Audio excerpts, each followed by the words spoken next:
All right, everybody, what's going on? Dana White has come out and said that Rose Namajunas doesn't want the title shot. No, they were looking at booking it, but I guess Rose didn't want it, and so they're looking at booking Weili Zhang versus uh, Carla Esparza. That's right, the Carla Esparza, the inaugural strawweight champion, getting another crack at the belt. But coming out from Ariel Helwani, Pat Barry, Rose Namajunas' partner, boy manager, trainer, lots of roles, has said that actually they do want the title fight, and for Dana to give him a call. And then Rose took to Instagram to say fake news that she wants the title shot. So a lot to unpack there. Drake, what's going on with all this? It's really a little bit hard to tell, but my assumption would be that Rose is just taking too long for Dana's liking to sort out, whatever the behind the scenes stuff is. And they've really given her a lot of time, to get this fight going. And we know Weili's been ready. It's just more of a Rose thing, and whenever they can put it together, wherever they can put it together, like Fight Island, Vegas. I mean, those are really the only options right now, but just depending on things. And so, yeah, it's we know that Rose has kind of been beat of her own drum, kind of. That's the saying, right? Where just takes her time with whatever, which you can't blame her for and everything. I mean, she pulled out of the Andrade rematch earlier in the year, right? That was supposed to go down before it actually did happen, because of the virus and everything was a little bit on the cautious side of that because she lost a family member, I believe. And actually today she also posted about her grandfather who passed away. I don't know if that was the same person that passed away, but she pointed that out today, which is kind of interesting timing. So maybe there's something just that because I would assume that they want Rose versus Weili over in Fight Island, because it sounds like the first so many events of 2021 will be there. And, for good reason, I suppose, with all the nonsense that is happening in Vegas weekly. So, Yeah. and I mean, Fight Island closer for Weili as well, in China and everything. So yeah, maybe I would assume she doesn't want to maybe travel to all the way over there. And if she does, she might want more money for it, like all these things that we don't really know about. But, I can't. I'm usually the one who's going to believe the fighters if it's of them versus Dana, because Dana's got a track record of not being the most truthful guy, and he might put things out there to make people feel uncomfortable. I guess you can compare it a little bit to the Leon Edwards thing where he's knocked out of the rankings. Not a Dana saying something thing, but a power move, if we're going to be totally honest, by Right. doing that, whether like directly from Dana or whatever. But he had probably something to do with that. So yeah, there's a lot going on, and the most interesting thing about it all to me, I think, is the position that it puts, these three fighters in, because Weili, Rose, and Carla are all managed by Sucker Punch. So I mean, now that Dana is kind of saying this, that he's going to go in this different direction potentially, it puts, I think, Sucker Punch in a weird spot where, like, okay, they're potentially going to fuck over one of their athletes, like whether it's Carla, who's now maybe getting this jump, or Rose, who, will get looked over. Like, I think that's the most intriguing part of it for me, is how Brian Butler, shout out to him, how he's going to sort all this out, because that's a tricky spot for him, man. Yeah, no, I'd agree that really puts Sucker Punch in a very precarious situation because, it was kind of assumed, right, that Weili was going to fight Rose, that was the fight to make. And now Dana's kind of thrown a wrench into it and said, oh, maybe it's Esparza's turn. And that Esparza is going to jump all over that and say, of course, I want a title shot. I want that. And now you've got Sucker Punch having to tell one of their fighters it's not happening, and trying to deal with Dana in terms of, getting that all together. And you brought up a very good point as well with Rose. It's hard to know, right? I believe for that first withdrawal against Andrade, she had a pair of deaths. I believe her grandmother and grandfather passed right around that time. So I can totally understand withdrawing in April because of that. Because, yeah, it was April 18th or something like that. So, I mean, when the virus had just hit, so if her grandparents had died from that, that must have been close to around that time. So I understand that withdrawal. She comes back in July. She fights, gets the win over Andrade in a great fight, gritty fight. and I was looking at a title shot. It's been about 6 months. There's no timetable on the horizon for when she will show up again. And as you said, Rose kind of does her own thing. So it's a weird spot because you don't know, particularly with Rose, whether it's Dana doing the typical, hey, I want you to, go ahead and take this fight on this date. And if Rose says, no, I can't, then he just moves on and says, too bad, you've lost your title shot. Or if it's, something going on with her where she wants more time and is being, trying to negotiate for more money, everything that you mentioned, right? It's hard to say which side is really causing this delay. And so I don't know what to say about that particular fight. We'll get to Esparza in a minute. But I guess in your mind, do we think we'll see Weili Rose if they're able to renegotiate? Because Pat Barry did say, hey, give us a call. We'll iron out the details. Rose said fake news. She clearly wants it. Do you think that they're going to come to some sort of agreement to get that fight done now that it's been put out there publicly and pressure's on them? Or do you think that it's what are the percentage chances that you, Drake Riggs, give of this fight happening? It's hard to tell because I think in terms of seeing things sped up, in this kind of fashion, it generally works out for Dana, right? When he does this kind of thing, we generally hear about something very soon, whether it is the Rose fight being finally made or if he actually jumps to Carla, right? So, but at the same time, I feel like Rose is somebody who will stick to her guns and not really be bullied. I feel like we've kind of seen that in the past by just all that we have seen from her and how she's willing to do what she wants. And typically, Dana has allowed her to do that, but maybe getting a little bit tired of it now, which is what it is, unfortunately. So, man, what percentage would I give it of happening? I feel like it's honestly very 50-50. Just with all that in mind. Yeah, I feel like that's a lame answer, I know, but it feels like a total coin flip for me at this point. But I will say, I think there's about an 80% chance we will know before 2021. So we will know this month, I think. Because we have to, man. Weili hasn't fought since, what was it, March? She just let her do some fight. I mean, I think that's probably the big thing for Dana is he's maybe not a thing against Rose, but he's just the champ is just waiting here. This is what we want to do. We're letting you know that we want to do this. That, we're talking and everything, but it's not fair to her. She's ready to go. She's the champion. So I think that's the big thing about this, really. Yeah, that's a very good point. Before we go any further, make sure you like the video, you subscribe to the channel. We're going to have content coming at you all sorts of ways, which we'll get back to in a little bit later here, especially this Saturday. Oh yeah, we'll touch on that. But when it comes to getting Weili in there to fight again, you're right. It's a market the UFC has been going after forever, China, right? They've been trying to go over there. They built the UFC PI in Shanghai.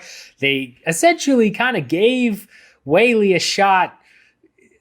I don't want to say it was undeserved because it wasn't, but at the same time, she did skip the line a little bit to get that title shot, and it was definitely a political and business power play, and it worked out. And Weili's proven to have earned that belt, and every defense, already looking amazing. There's no doubt she deserves to be champ, but there's clearly been forces on the UFC side where they've been pushing for this to happen. They now have that market. They've renegotiated the TV deals to get more money out of the Chinese market. And now their Chinese champion is on the shelf for 9 months, possibly longer. By the time she actually gets around to fighting again, I doubt it's going to be in January. My guess would be probably early February. Maybe you put it in January somewhere, but I'm not sure. So you're looking at a situation where they've got to have her fight. And if Rose can't do the fight when they need to do that, then yeah, by all means, put Esparza in there. And I would agree, it's probably about a 50-50. Although actually, I'm going to go a little bit lower. I'm going to say it's 40 because I think Rose is known stick to her guns a little bit. And they want to iron out the details, but my guess is she won't budge if they're trying to rush her and she feels rushed. So with that being said, let's move on to Esparza now. Carla Esparza is a name.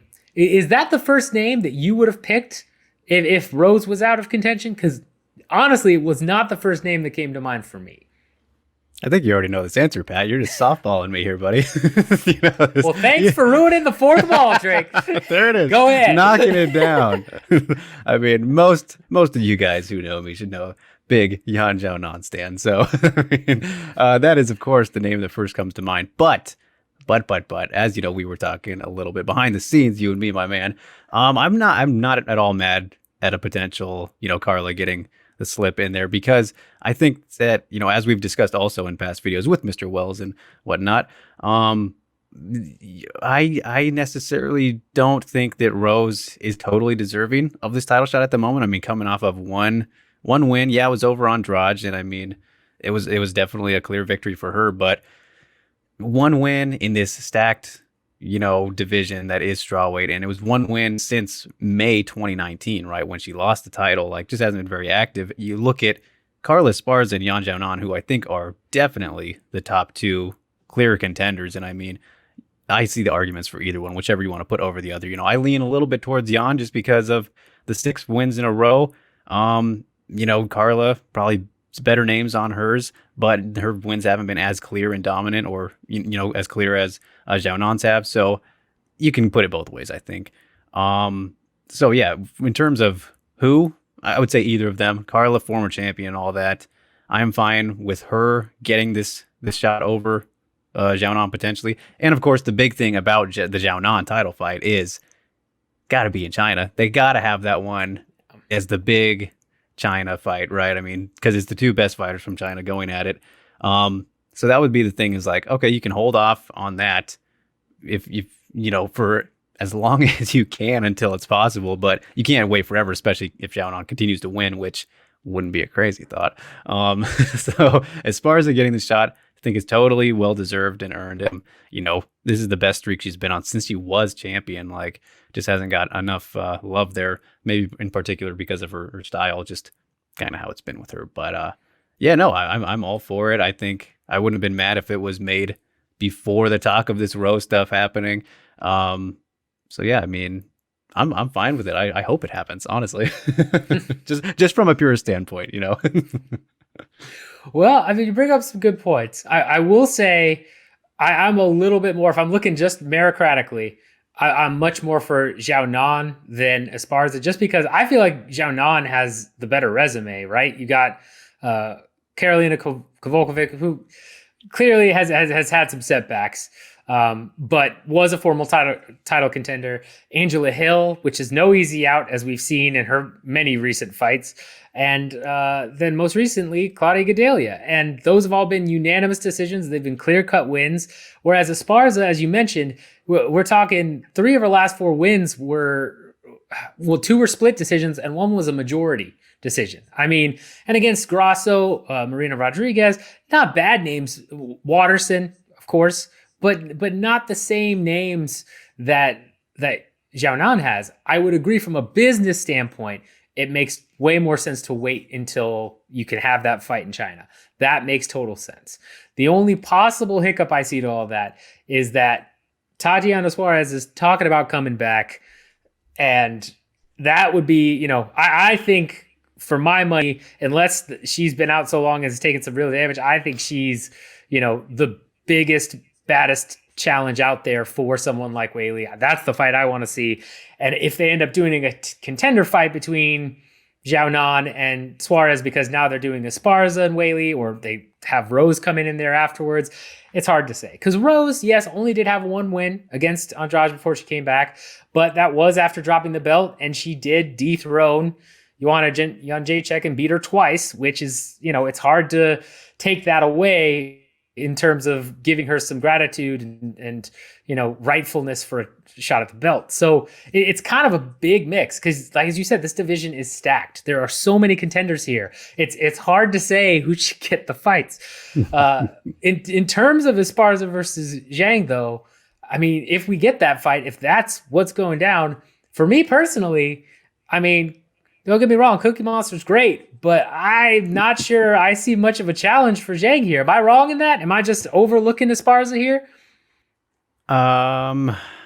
Yes and no. I would say yes and no, because I think the big thing about the matchup is it's a good, I mean, as Carla is versus anybody, a great test to see, how good your takedown defense is, your wrestling defense, which, I think that Weili has shown that hers is solid right now. But going against somebody like Esparza, who is one of the top 3 wrestlers in the entire division, Carla, Tatiana, Kanako, I would say the very cream of the crop there. And you can put any of those in order, except, I think we have to put Carla behind Tatiana after seeing how that fight went. But yeah, Carla would be a good test for that. I think that's really it. Unfortunately, as good as she has been looking in this 4-fight run and everything, despite the closeness of most of the fights, and I've actually, scored some in the opposite direction. It would be, I think Weili would be a pretty darn big favorite, but I think it would be good to see it happen just so that we kind of gauge the progression that Weili has made in terms of her grappling defense against somebody who is just a true vet like Carla and been around, pretty much for the entire division's existence. Not the entire time, but in the UFC, yes. So, right. Yeah, inaugural strawweight champion. Now let me pose you this question.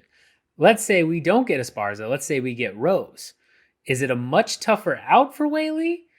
About the same? Or do you think that it's even easier? What are your thoughts on that? Compared to Carla? Yeah. Yeah, I think it's tougher. I do think it's tougher. Yeah, we've talked about the matchup a little bit, and I think the speed and just the striking fluidity that Rose possesses, and her natural killer instinct, those are all, just big factors for her against a lot of people, and against somebody like Weili who can match in those areas, but it's when they collide that makes it the most interesting. So I think Rose definitely has a much better chance. I wouldn't see very much grappling happening in that fight if it was to happen. But the big thing too would be the power advantage, I think, in terms of for Weili. So we did see Rose kind of, I don't want to say slow down in that 3rd round against Andrade in the rematch, but Andrade cracked her and had her in some trouble a bit there. And just to think Weili would be able to do that because she is faster than Andrade as well, as we saw them go at it too. So yeah, I would still favor the champ, and probably most matchups right now, despite how good the division is, but it's not like most of them aren't going to be easy, I don't think. Carla, as good as she has been, like we were saying, probably one of the easier matchups, which is crazy to say, when you're looking at the division right now. So, just so many good options and everything. And also when you look at like what could happen depending on who fights who, like let's say Rose does end up getting the title shot, right? Then let's go with Carla versus Zhao Nan on the same card. Why not? Let's figure things out there. Or let's say Carla gets it. I don't know if we would see Rose fight on that same card too. We could do Rose versus Zhao Nan. That fight would be sick, man. I would love to see that. That's a great test for for Zhao Nan as she climbs up and takes on more strikers like this. And personally, I would love to see Suarez versus, if I'm going to fantasy book here, as you can tell, I would love to see Suarez return against Joanna in a main event. I think that is absolute perfect return fight for her. So, that's what I would say about that. I think that's a great matchup, and I didn't even know I wanted until you mentioned it. Yeah, Suarez versus Joanna would be amazing. I'm all about that fight. Let us know in the comments who you think should get the title shot, who you believe will get the title shot if they're different people, and how you think the matchup goes. Because there's, again, a lot going on in this stacked strawweight division.